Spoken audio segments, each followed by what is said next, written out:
2021년 6월 25일 천안광성교회 새벽기도회를 시작하겠습니다. 다 함께 사도신경으로 우리의 신앙을 고백하겠습니다. 나는 전능하신 아버지 하나님, 천지의 창조주를 믿습니다. 나는 그의 유일하신 아들, 우리 주 예수 그리스도를 믿습니다. 그는 성령으로 잉태되어 동정녀 마리아에게서 나시고 본디오 빌라도에게 고난을 받아 십자가에 못 박혀 죽으시고 장사된 지 사흘 만에 죽은 자 가운데서 다시 살아나셨으며 하늘에 오르시어 전능하신 아버지 하나님 우편에 앉아 계시다가 거기로부터 살아있는 자와 죽은 자를 심판하러 오십니다. 나는 성령을 믿으며 거룩한 공교회와 성도의 교제와 죄를 용서받는 것과 몸의 부활과 영생을 믿습니다. 아멘. 찬송가 218장입니다.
오늘 우리에게 주신 하나님의 말씀은 마태복음 5장의 말씀입니다. 마태복음 5장 1절부터 48절까지의 말씀. 이제 한 절씩 봉독하겠습니다. 하나님의 말씀을 경청하십시오. 예수께서 무리를 보시고 산에 올라가 앉으시니 제자들이 그에게 나아왔다. 예수께서 입을 열어서 그들을 가르치셨다. 마음이 가난한 사람은 복이 있다. 하늘나라가 그들의 것이다. 슬퍼하는 사람은 복이 있다. 하나님이 그들을 위로하실 것이다. 온유한 사람은 복이 있다. 그들이 땅을 차지할 것이다. 의에 줄이고 목마른 사람은 복이 있다. 그들이 배부를 것이다. 자비한 사람은 복이 있다. 하나님이 그들을 자비롭게 대하실 것이다. 마음이 깨끗한 사람은 복이 있다. 그들이 하나님을 볼 것이다. 평화를 이루는 사람은 복이 있다. 하나님이 그들을 자기의 자녀라고 부르실 것이다. 의를 위하여 박해를 받은 사람은 복이 있다. 하늘나라가 그들의 것이다. 너희가 나 때문에 모욕을 당하고 박해를 받고 터무니없는 말로 온갖 비난을 받으면 복이 있다. 너희는 기뻐하고 즐거워하라. 하늘에서 받을 너희의 상이 크기 때문이다. 너희보다 먼저 온 예언자들도 이와 같이 박해를 받았다. 너희는 세상의 소금이다. 소금이 짠맛을 잃으면 무엇으로 그 짠맛을 되찾게 하겠느냐? 짠맛을 잃은 소금은 아무데도 쓸데가 없으므로 바깥에 내버려서 사람들이 짓밟을 뿐이다. 너희는 세상의 빛이다. 산 위에 세운 마을은 숨길 수 없다. 또 사람이 등불을 켜서 말 아래에다 내려놓지 아니하고 등경 위에다 놓아둔다. 그래야 등불이 집안에 있는 모든 사람에게 환히 비친다. 이와 같이 너희 빛을 사람에게 비추어서 그들이 너희의 착한 행실을 보고 하늘에 계신 너희 아버지께 영광을 돌리게 하여라. 내가 율법이나 예언자들의 말을 폐하려 온 줄로 생각하지 말아라. 폐하려 온 것이 아니라 완성하러 왔다. 내가 진정으로 너희에게 말한다. 천지가 없어지기 전에는 율법은 1.1획도 없어지지 않고 다 이루어질 것이다. 그러므로 누구든지 이 계명 가운데 아주 작은 것 하나라도 어기고 사람들을 그렇게 가르치는 사람은 하늘나라에서 아주 작은 사람으로 일컬어질 것이요, 또 누구든지 계명을 행하며 가르치는 사람은 하늘나라에서 큰 사람이라고 일컬어질 것이다. 내가 너희에게 말한다. 너희의 의가 율법학자들과 바리새파 사람들의 의보다 낫지 않으면 너희는 하늘나라에 들어가지 못할 것이다. 옛사람들에게 말하기를 살인하지 말아라. 누구든지 살인하는 사람은 재판을 받아야 할 것이다 한 것을 너희는 들었다. 그러나 나는 너희에게 말한다. 자기 형제나 자매에게 성내는 사람은 누구나 심판을 받는다. 자기 형제나 자매에게 얼간이라고 말하는 사람은 누구나 공의회에 불려갈 것이요, 또 바보라고 말하는 사람은 지옥 불 속에 던져질 것이다. 그러므로 내가 제단에 제물을 드리려고 하다가 내 형제나 자매가 내게 어떤 원한을 품고 있다는 생각이 나거든 너는 그 제물을 제단 앞에 놓아두고 먼저 가서 내 형제나 자매와 화해하여라. 그런 다음에 돌아와서 예물을 드려라. 너를 고소하는 사람과 함께 법정으로 갈 때에는 도중에 얼른 그와 화해하도록 하여라. 그렇지 않으면 고소하는 사람이 너를 재판관에게 넘겨주고 재판관은 형무소 관리에게 넘겨주어서 그가 너를 감옥에 집어넣을 것이다. 내가 진정으로 너희에게 말한다.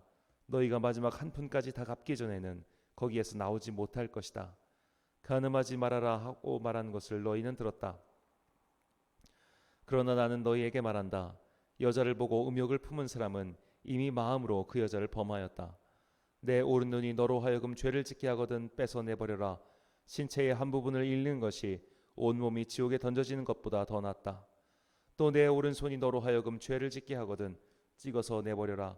신체의 한 부분을 잃는 것이 온몸이 지옥에 던져지는 것보다 더 낫다. 누구든지 아내를 버리려는 사람은 그에게 이혼 증서를 써주어라 하고 말하였다. 그러나 나는 너희에게 말한다. 음행을 한 경우를 제외하고 아내를 버리는 사람은 그 여자를 간음하게 하는 것이요, 또 버림받은 여자와 결혼하는 사람은 누구든지 간음하는 것이다. 옛사람들에게 말하기를 너는 거짓 맹세를 하지 말아라 하고 내가 맹세한 것은 그대로 주님께 지켜야 한다는 것을 너희는 또한 들었다. 땅을 두고도 맹세하지 말아라. 그것은 하나님께서 발을 놓으시는 발판이기 때문이다. 예루살렘을 두고도 맹세하지 말아라. 그것은 크신 임금님의 도성이기 때문이다. 내 머리를 두고도 맹세하지 말아라. 너는 머리카락 하나라도 희게 하거나 검게 할 수 없기 때문이다. 너희는 예 할 때에는 예라는 말만 하고 아니오 할 때에는 아니오라는 말만 하여라. 이보다 지나치는 것은 악에서 나오는 것이다. 눈은 눈으로 이는 이로 갚아라 하고 말한 것을 너희는 들었다. 그러나 나는 너희에게 말한다. 악한 사람에게 맞서지 말아라. 누가 내 오른쪽 뺨을 치거든 왼쪽 뺨마저 돌려대어라. 너를 걸어 고소하여 내 속옷을 가지려는 사람에게는 겉옷까지도 내주어라. 누가 너더러 억지로 오리를 가자고 하거든 십리를 같이 가주어라. 내게 달라는 사람에게는 주고 내게 꾸려고 하는 사람을 물리치지 말아라. 내 이웃을 사랑하고 내 원수를 미워하여라 하고 말한 것을 너희는 들었다. 그러나 나는 너희에게 말한다. 너희 원수를 사랑하고 너희를 박해하는 사람을 위하여 기도하여라. 그래야만 너희가 하늘에 계신 너희 아버지의 자녀가 될 것이다. 아버지께서는 악한 사람에게나 선한 사람에게나 똑같이 해를 떠오르게 하시고 의로운 사람에게나 불의한 사람에게나 똑같이 비를 내려 주신다. 너희를 사랑하는 사람만 너희가 사랑하면 무슨 상을 받겠느냐? 세리도 그만큼은 하지 않느냐? 또 너희가 너희 형제 자매들에게만 인사를 하면서 지내면 남보다 나을 것이 무엇이냐? 이방 사람들도 그만큼은 하지 않느냐? 그러므로 하늘에 계신 너희 아버지께서 완전하신 것 같이 너희도 완전하여라. 아멘. 겉과 속이 같아야라는 제목으로 하나님의 말씀 선포하겠습니다. 유교의 시조는 중국의 춘추 시대를 살았던 공자입니다. 공자는 중국 고대의 국가인 상나라와 하나라의 정신을 부활시키고자 했습니다. 전설상의 임금인 요임금, 순임금, 오임금의 통치 방법을 지금의 시대에 적용시킬 수 있다면 이 기나긴 전란의 시대를 끝낼 수 있으리라 믿었습니다. 이런 공자의 정치 사상을 이어받아 그것을 현실 세계에 적용한 나라가 한나라입니다. 그리고 그때부터 중원에 사는 중국인들은 자신을 한족이라고 불렀습니다. 이후 중국의 역사는 중원을 다스리는 한족과 중원을 차지하기 위한 변방 민족의 다툼이라고 봐도 과언이 아닙니다. 한나라, 수나라, 당나라, 그들은 모두 외적과의 침입 속에서 자신의 정체성을 공고히 했습니다. 그들이 민족의 정체성, 나라의 정체성을 공고히 하는데 가장 크게 기여한 것이 바로 유교 사상입니다. 이런 유교 사상이 정점에 달한 것은 송나라 때입니다. 송나라 때 공자의 괴를 잇는 가장 위대한 인물 중 한 명이 탄생했는데 그이가 바로 주희입니다. 주희를 나중에 주자라고 불렀고 유학은 주자학이라는 새로운 학문과 정신으로 도약하게 됩니다. 이 주자학을 성리학이라고 불렀고 이 성리학이 고려시대 말 우리나라 한반도에 들어오게 됩니다. 성리학을 믿고 성리학적 가치로 나라를 다스리자고 말한 사람들이 고려말 등장했던 신진사대부입니다. 이 신진사대부들이 이성계와 함께 손을 잡고 세운 나라가 바로 조선이죠. 조선은 그 시작부터 성리학, 유학을 숭상하는 나라였습니다. 이후 세월이 흘러 중원은 한족이 다스리던 명나라가 망하고 만주족이 다스리던 청나라가 등장했습니다. 이 청나라의 등장과 함께 중국 중원에서 유교의 흔적은 사라지게 되지요. 그리고 청나라는 조선을 쳐들어와서 조선을 쑥대밭으로 만듭니다. 자, 여기서 조선의 운명이 갈리게 됩니다. 조선에게는 선택지가 있었습니다. 그동안 믿고 있었던 성리학을 버릴 것이냐 말 것이냐 하는 선택지였습니다. 자, 그동안 믿었던 나라가, 그동안 믿었던 가치가 시대의 흐름과 함께 세화여지고 또 망했다면 이제는 다른 길을 생각해 봐야 할 텐데 조선은 안타깝게도 그런 선택을 하지 않죠. 그들은 더욱더 성리학에 몰두합니다. 자, 그래서 그 성리학적 가치가 완전히 무너진 게 바로 일제의 침략이죠. 그제서야 그들은 성리학적 가치를 포기하기에 이릅니다. 자, 조선 말에 가면은 성리학은 굉장히 딱딱한 학문이 되고 마는데 그 근본적인 원인은 바로 유교의 시조인 공자의 말이 아니라 성리학의 시조인 주자의 말을 더욱더 숭배했기 때문입니다. 어느 조직이든 망조가 보일 때는 글자에 집착할 때입니다. 과거 선조가 이렇게 말씀하셨다. 그 책에 이렇게 쓰여 있다라고 하면서 적혀진 글자에 집착하는 집단은 시대의 흐름을 읽지 못하고 망하기 마련입니다. 물론 글에는 정신이 담겨 있습니다. 하지만 정신은 도외시한 채 그냥 문자 그대로를 집착하는 집단은 언제나 망하기 마련이었습니다. 조선이 그러했고 성리학이 그러했습니다. 그리고 이스라엘 민족의 유대교 또한 마찬가지였습니다. 이스라엘 민족도 완전히 망했습니다. 그들은 바벨론의 포로로 끌려가 그들이 망한 이유를 되돌아보기 시작합니다. 그래서 그들은 자신들이 주님의 율법을 제대로 지키지 않아서 망했다라고 결론을 내리고 그 이후로부터 주님의 율법을 제대로 지키기 위해 열심히 노력합니다. 그런데 그들은 율법의 정신이 아닌 율법 그 자체, 율법이라는 문자만 지키는데 급급하기 시작합니다. 이런 문자주의, 문자 숭배주의적으로 신앙생활을 했던 가장 대표적인 사람들이 바로 예수님 시대의 바리새인입니다. 바리새인의 율법 규정을 잘 살펴보면 일반적인 경제 활동을 하는 사람은 절대로 지킬 수 없는 해괴한 것들이 많았습니다. 이것을 마치 비유하자면 유교에서는 군자가 되려면 하루에 14시간은 공부를 해야 한다고 했는데 하루에 14시간씩 공부하는 양반들은 경제활동에 전혀 참여하지 않았던 것과 동일합니다. 그래서 우리가 사극이나 자료를 보면 망한 양반네 집에서 남편은 허름한 집에서 책을 읽고 있고 부인은 밖에 나가서 농사를 하는 것을 본 적이 있을 겁니다. 정작 공자는 젊은 시절부터 험한 일을 많이 해서 잡일을 하는 것도 마다하지 않았는데 공자의 후손이 되고자 하는 자들, 공자의 길을 걷고자 하는 자들은 공자처럼 살지 않고 그저 공자월 맹자를 하면서 책만 읽으며 살았습니다. 바리새인들이 해석한 구약의 율법이 바로 이런 식이었습니다. 그들은 글자에 집착하느라 정신을 잃고 말한 것이죠. 자, 장로교 헌법은 성도의 의무를 주일 성수와 헌금으로 규정하고 있습니다. 그런데 이걸 반대로 말해서 주일 성수를 하고 헌금을 드리면 다 성도다라고 말할 수 있을까요? 우리는 얼마든지 주님을 믿지 않고도 교회에 나오는 사람들을 알고 있습니다. 우리는 주님을 믿지 않고도 헌금하는 사람을 본 적이 분명 있을 겁니다. 주일 성수와 헌금 같은 외적 행위가 그의 마음을 증명하는 수단이 될 수 없습니다. 중요한 것은 외적 행위가 아니라 내적 동기에 달려 있음을 누구나 동의할 것입니다. 마태복음 5장부터 7장까지의 말씀은 그 유명한 산상수훈의 말씀입니다. 예수님께서는 산상수훈의 말씀을 통해 주님께서 새로운 율법을 가르치려 오신 것이 아니라 너희들이 이미 알고 있으며 행하고 있는 율법을 완전하게 만들기 위해서 오셨다고 말씀하십니다. 본문 17절 말씀입니다. 내가 율법이나 선지자를 폐하려 온 줄로 생각하지 말라. 폐하려 온 것이 아니라 완전하게 하려 함이라. 아멘. 자, 예수님께서는 그들이 듣도 보도 못한 새로운 것을 전하러 오신 것이 아닙니다. 그들이 잃어버린 율법의 정신을 회복시키기 위해 말씀을 전하셨습니다. 그래서 마음이 비뚤어진 채 외적 행동만 바르게 한다고 해서 그것이 옳은 것이 아니다라고 거듭해서 강조하신 것이죠. 강도의 마음을 품고 있다면 강도짓을 하지 않아도 너는 이미 강도다라고 말씀하시는 겁니다. 이것은 단순히 더욱 엄격한 율법을 적용시키려 하신 것이 아닙니다.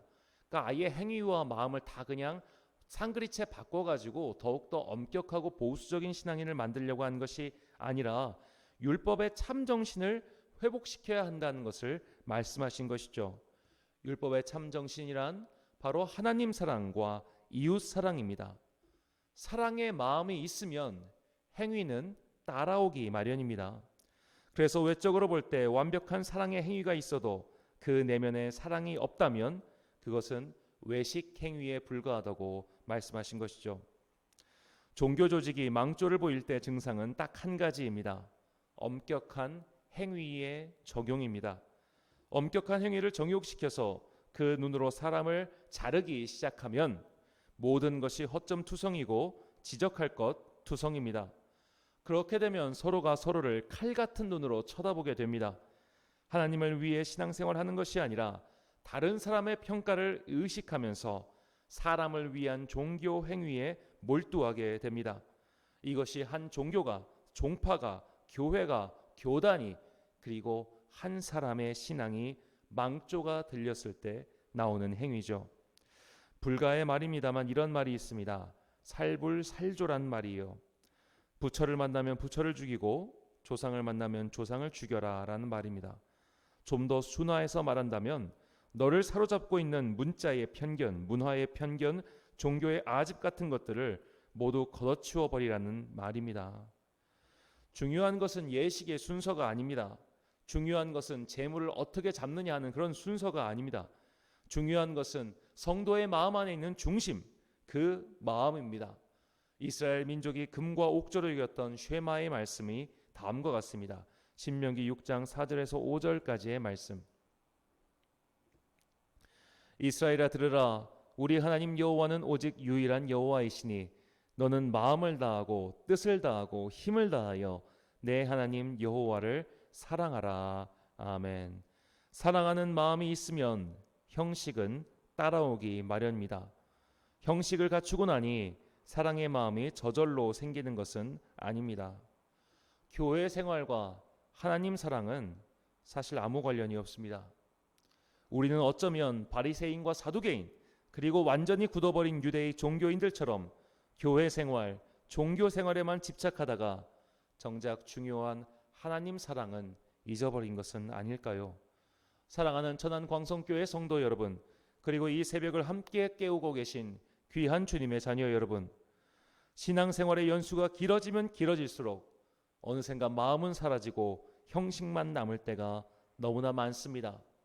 우리는 어쩌면 정신은 온데간데 없이 사라지고 남들의 시선과 평가에만 신경 쓰는 형식주의자가 되지는 않았습니까? 정신이 없다면 그것은 껍데기에 불과합니다. 껍데기로는 하나님과 더욱 멀어질 뿐이며 결국 망하게 되는 지름길입니다. 형식은 중요하지 않습니다. 전통도 중요하지 않습니다. 지금까지 이렇게 해왔다 또한 전혀 중요하지 않습니다. 정말 중요한 것은 정신입니다. 하나님을 사랑하는 마음입니다. 사랑하는 마음만 있다면 다 된다는 말이 아니죠. 사랑도 예절과 절도를 지키지 않으면 미숙할 뿐입니다. 그래서 사랑도 노력해야 합니다. 하지만 사랑의 마음이 없는 예절과 절도, 능숙함이 과연 무슨 의미가 있을까요? 우리는 얼마든지 경멸하는 마음을 품고도 상대방에게 예의를 지킬 수 있습니다. 형식에 집착하는 신앙의 습관이 있다면 그것부터 버려야 합니다. 왜 저렇게 하지? 왜 저렇게 예배드리지? 왜 저렇게 신앙생활하지라는 생각이 들 때마다 그 생각 자체를 버려야 한다는 것을 절대로 잊지 마십시오. 나는 하나님을 믿고 그분을 찬양하고 숭배하는 사람이지 장로들의 유전과 전통을 지키는 사람이 되어선 안 됩니다. 반쪽짜리도 못 되는 율법의 전통을 고수하느라 결국 하나님께 버림받은 어리석은 자들의 길을 다시는 걷지 마십시오. 예수님께서 우리에게 원하시는 것은 마음이 없는 행위가 아니라 먼저 정성과 진실의 마음입니다. 오늘 내 마음에 자리 잡고 있는 것은 형식인지 아니면 진실한 마음인지 기도하며 분별하십시오. 그리하여 무늬만 그리스도인이 아닌 그 내면까지 알차게 익은 성도가 되시길 주님의 이름으로 축원합니다. 기도하겠습니다. 사랑과 은혜가 충만하신 아버지 하나님, 예수님께서는 율법의 정신을 회복하여 완전한 율법을 가르쳐 주시기 위해 오셨습니다. 사람들은 어리석어서 세월이 흐르면 정신은 잃어버린 채 고루한 형식에만 집착하곤 합니다. 지금 우리의 믿음 생활이 그렇지 않은가 돌아봅니다. 예배의 형식, 기도의 형식, 교회의 전통에만 사로잡혀서 가장 중요한 하나님을 사랑하는 마음은 사라진 채 다 식어버린 신앙인은 아닌지 돌아봅니다. 그저 습관에 따라 형식에만 집착하는 어리석은 마음을 성령님의 불로 태워주시고 우리의 마음이 먼저 하나님을 사랑하고 주님께 감사하는 마음으로 가득 채워지게 하옵소서. 그리하여 순결한 그 마음이 우리의 몸을 이끌어가길 소망합니다. 한 주간의 새벽 기도회를 무사히 마치게 하시니 참으로 감사합니다. 예배를 인도하는 자가 너무나 미혹하여 여러 가지 실책이 있었음에도 불구하고 이렇게 다시 기회를 주시니 정말 감사합니다. 어제보다 나은 오늘, 오늘보다 나은 내일을 만들어갈 수 있도록 우리에게 능력을 더하여 주옵소서.